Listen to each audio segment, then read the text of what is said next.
तो स्वागत है हमारे YouTube चैनल में आप सभी का। उम्मीद करता हूँ आप लोग बढ़िया होंगे।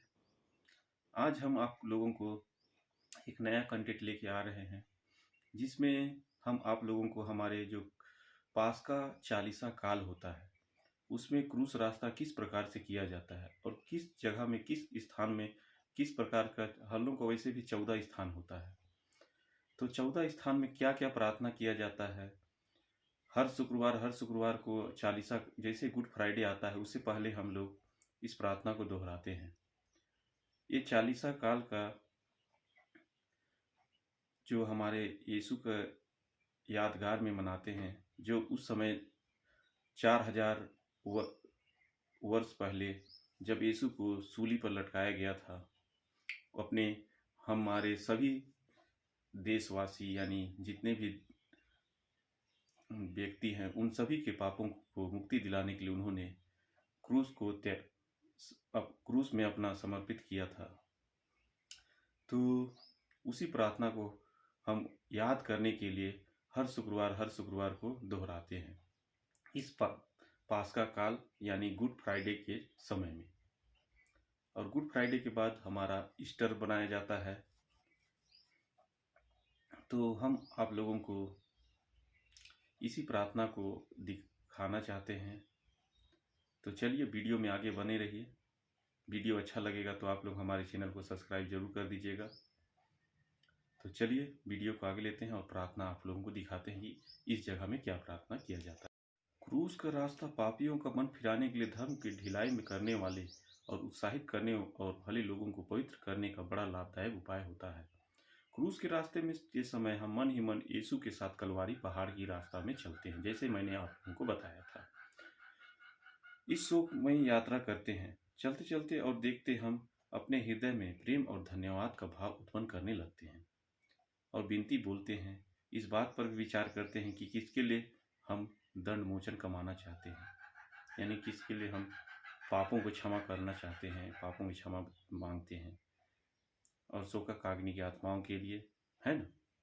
और हर स्थान में हम यह विनती दोहराते हैं, प्रणाम मरिया हे पिता हमारे, है ना। और चलिए तो आगे का पहला स्थान आप लोगों को दिखाएंगे। स्थान यीशु को प्राण दंड की आज्ञा मिलती है। हम तेरी आराधना करते हैं ख्रीस्त और तुझे धन्य कहते हैं, क्योंकि तूने अपने पवित्र क्रूस की दुनिया को बचाया। सिपाही लोग यीशु को कोड़ों से मार के सिर पर कांटों का मुकुट धर के उनको पिलातुस के सामने लाते हैं। पिलातुस बड़े अन्याय से यीशु के प्राण दंड की आज्ञा देता है।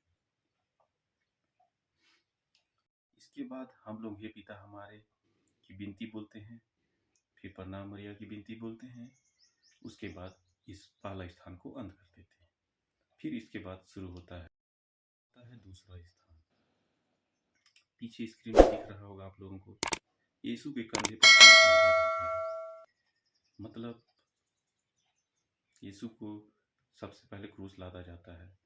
वहाँ जितने भी रहते हैं यहूदी लोग, वो लोग बोलते हैं क्रूस दीजिए, इसलिए यीशु के कंधे में क्रूस लादा जाता है राजपाल पिलातुस की आज्ञा के अनुसार। यीशु अपने कंधे के पर भारी क्रूस ढोते ढोते हमको याद करते रहते। उन्होंने हमारे लिए अपने पिता को अपना मरण चढ़ाया। फिर इसके आगे भी विनती रहता है। वो विनती इस प्रकार है, हे प्राण प्यारे यीशु, जो दुख कष्ट मुझे अपने मरण तक उठाने पड़ेंगे उन्हें मैं सारे हृदय से ग्रहण करता हूँ। गिड़गिड़ा के तुझसे विनती करता हूँ, उस दुख के पुण्य फलों के द्वारा जिनको तूने क्रूस ढोते समय उठाया, मुझे सहायता दे, जिससे मैं पूरे धीरज और त्याग से अपना क्रूस ढोऊं। इसके बाद फिर वैसे ही हे पिता हमारे का विनती बोलते हैं, प्रणाम मरिया की विनती बोलते हैं। इसके बाद इस दूसरा स्थान भी अंत हो जाता है। अब आता है हमारा तीसरा स्थान।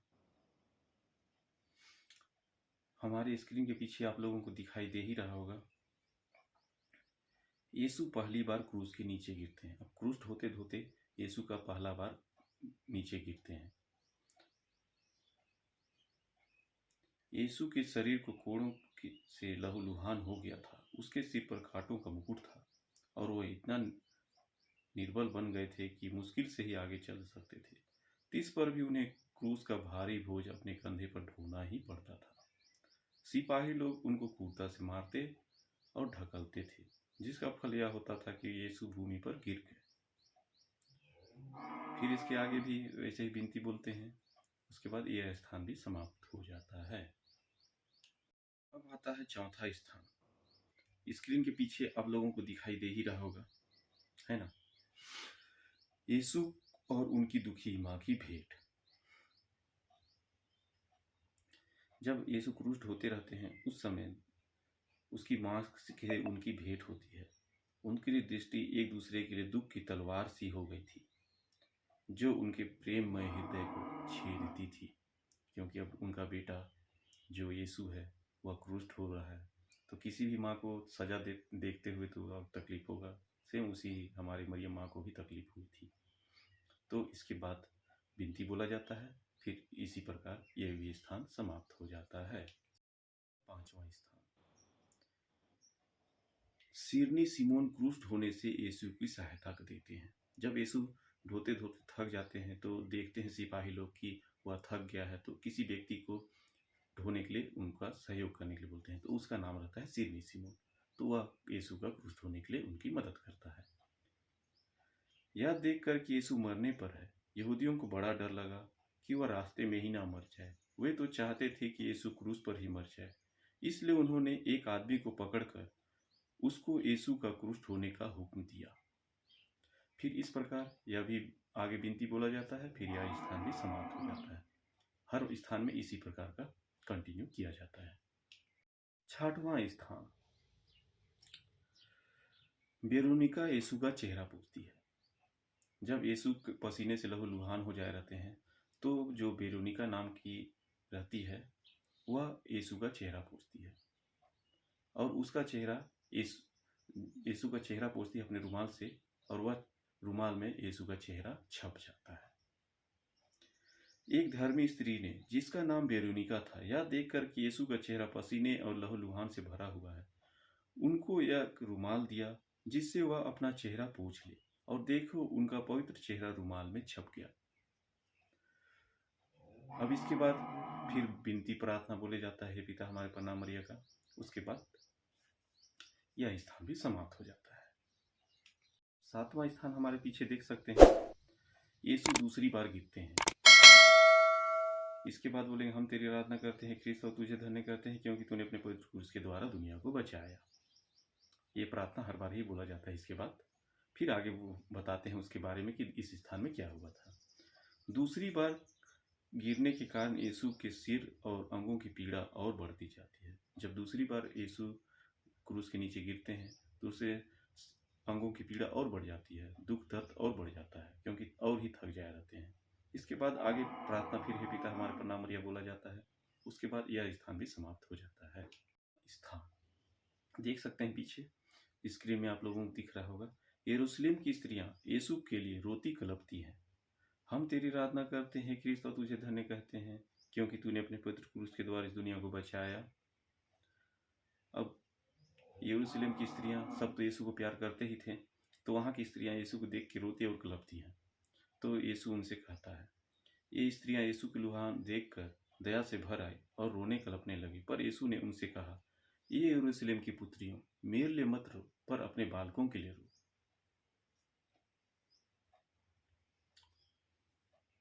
इस प्रकार इसमें भी प्रार्थना बोला जाता है, पिता हमारे प्रणाम मरिया। उसके बाद यह स्थान भी समाप्त हो जाता है। हमारा नौवां स्थान, यीशु तीसरी बार गिरते हैं। अब यीशु तीसरी बार गिरते हैं। पहली बार गिरे, दूसरी बार गिरे, ये तीसरी बार गिरे। हम तेरी आराधना करते हैं हे क्रिस्त और तुझे धन्य कहते हैं, क्योंकि तूने अपने पवित्र क्रूस के द्वारा इस दुनिया को बचाया। अब तीसरी बार गिरने से उनकी यीशु की निर्भरता अत्यंत बढ़ गई थी। साथ ही सिपाहियों की क्रूरता भी बढ़ती जाती थी। यीशु तो मुश्किल से ही आगे चल सकते थे, इस पर भी सिपाही कोड़ों की मार से उन्हें चलाते ही रहते थे ताकि वह जल्दी पहुंचे। इसके बाद फिर हे पिता हमारे प्रणाम मरिया की विनती बोली जाती है। फिर इसके बाद यह स्थान भी समाप्त हो जाता है। फिर आगे के स्थान में जाते हैं। अब आता है 10वां स्थान, यीशु के कपड़े को उतारते हैं। अब यीशु अपने जो स्थान रहता है, क्रूस जहाँ उनको लटकाया जाता है, वहाँ पहुँच जाते हैं। तब उनके कपड़ों को उतारा जाता है। सिपाहियों ने बड़ी क्रूरता और जबरदस्ती से यीशु के कपड़ों को उतारा। फल यह हुआ कि शरीर में चिपटे हुए कपड़ों को खींचने से उनके घाव फिर खुल गए और लहू जोर से बहने लगा। इसके बाद हे पिता हमारे प्रणाम मरिया, इस प्रकार फिर से विनती बोला जाएगा, फिर यह स्थान भी समाप्त हो जाएगा। आता है 11वां स्थान। यीशु क्रूस पर ठोके जाते हैं। अब उनका कपड़ा उतार लिए यीशु भगवान का, अब उनको क्रूस पर ठोका जाता है। उस जमाने में यह सजा बहुत क्रूरता वाली थी। आजकल के ज़माने में ऐसे सजा किसी को नहीं मिलती है, बहुत अच्छी बात है। अब उस समय हमारे भगवान इस प्रकार की सजा भोगे हैं। सिपाहियों ने यीशु को क्रूस पर पटक दिया और वह अपने हाथ फैलाते हैं और अब हमारी मुक्ति के लिए अपने शाश्वत पिता को अपने प्राणों का बलिदान चढ़ाते हैं। वे निष्ठुर लोग उन्हें कीलों से क्रूस पर ठोकते हैं, फिर क्रूस को खड़ा करके गाड़ के उन्हें भयानक कष्ट और अपमान के साथ क्रूस पर मरने देते हैं।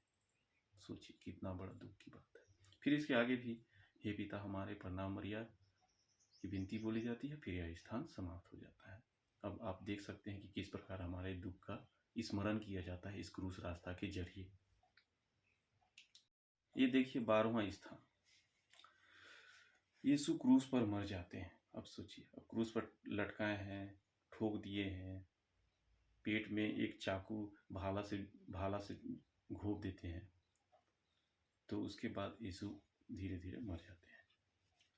यीशु पर 3 घंटों तक मरण संकट का असहाय कष्ट झेलने के बाद यीशु अपना सिर झुकाते और मर जाते हैं और उससे पहले बोलते हैं, हे ईश्वर तुमने मुझे क्यों त्याग दिया, क्यों त्याग दिया, इस प्रकार बोलते हैं और सिर झुकाते हैं और मर जाते हैं।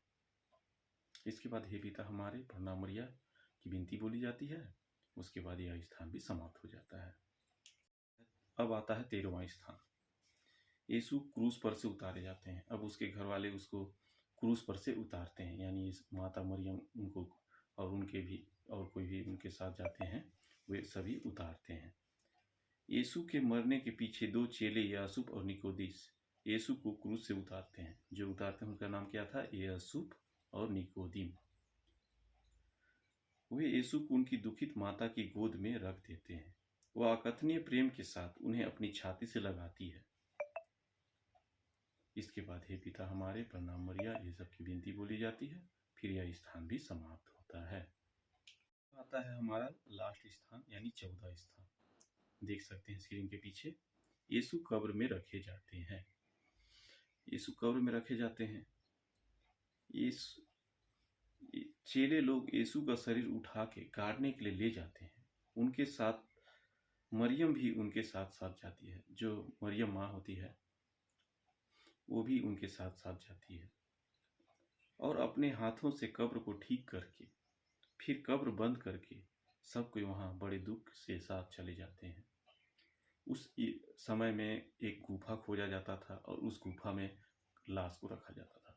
तो ठीक वैसे ही हमारे यीशु भगवान को उस एक गुफा खोजा गया, उसमें रखा गया, फिर कब्र में एक पत्थर लगा के उसको बंद करके अच्छे से फिर लकड़ी का वो चीज़ लोक लगा देते हैं, उसके बाद चले जाते हैं बड़े दुख के साथ। इस प्रकार हमारा यह क्रूस रास्ता यहाँ समाप्त होता है। इसके आगे भी हे पिता हमारे प्रणाम मरिया की विनती बोली जाती है। उसके बाद शोका काग्नि की आत्माओं के लिए प्रार्थना किया जाता है, पछतावे की विनती बोला जाता है, गाना गाया जाता है पछतावे वाला। उसके बाद यह क्रूस रास्ता समाप्त हो जाता है। दोस्तों हमारा यह क्रूस रास्ता का पूरा विधि हम आप लोगों को ये सामने रखेंगे, किस प्रकार क्रूस रास्ता की विधि में प्रार्थना किया जाता है। तो अगर हमारी इस क्रूस रास्ता की विधि आप लोगों को अच्छी लगी हो तो हमारे चैनल को सब्सक्राइब करिएगा और अपने दोस्तों से शेयर करिएगा। जो इस प्रार्थना विधि को नहीं जानते हैं उनके लिए अब मैंने बनाया है, इसलिए इसमें कोई बुरी मानने की बात नहीं है। इसको सब देख सकते हैं, सबके जानकारी के लिए ही इस वीडियो को मैंने बनाया है कि हमारे ईसाई समाज में किस प्रकार एक क्रूस रास्ता या गुड फ्राइडे की जो 40 काल होती है उस विधि को किस प्रकार बनाया जाता है। तो चलिए मिलते हैं नेक्स्ट वीडियो में, तब तक के लिए बाय बाय। जय हिंद, जय भारत।